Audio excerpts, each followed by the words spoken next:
আসসালামু আলাইকুম রহমতুল্লাহি ওয়া বারাকাতুহু। সম্মানিত দর্শক, আমি আশা করছি আপনারা আমার এই চেহারার সাথে পেছনে যে দৃশ্যটা দেখতে পাচ্ছেন, এটা বাংলাদেশের একটি জেলা, যেটা হচ্ছে প্রকৃতির রূপকন্যা, রাঙ্গামাটি জেলার সুবলং উপজেলা। রাঙ্গামাটি রিজার্ভ বাজার থেকে সরাসরি সুবলং বাজার প্লাস মাহিনা, লংগদু এই উপজেলাতে গিয়েছে।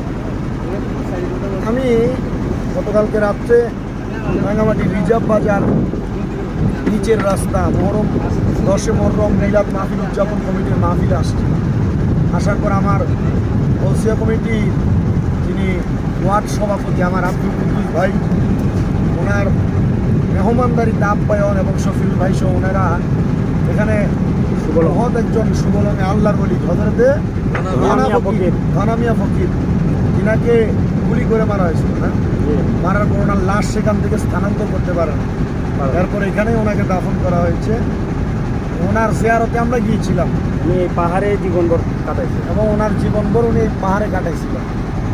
আসলে মূল বিষয় যেটা আমি আপনাদেরকে বলার জন্য আজকের এই কন্টেন্টটি তৈরি করতেছি, এটা হচ্ছে এক একজন আল্লাহর ওলিকে আল্লাহ তাআলা এক একটা এরিয়া দান করেছে, যেই এরিয়াগুলো ওনারা পাহারা দেয় এবং এই এরিয়াগুলোর দায়িত্ব পালন করেন কুতুব হিসেবে।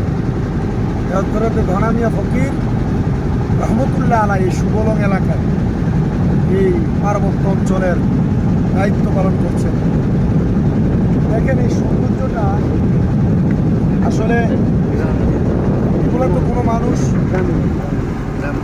আর্টিফিশিয়ালভাবে তৈরি করে।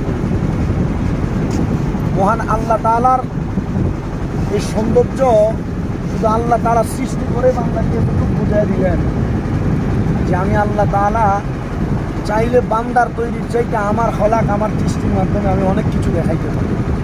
আপনাদেরকে একটু দেখানোর জন্য আজকে ভিডিওটা চালু করছি। আমাদের ক্যামেরা পার্সন আপনাদেরকে দেখাও পাহাড়গুলো ঘুরে ঘুরে।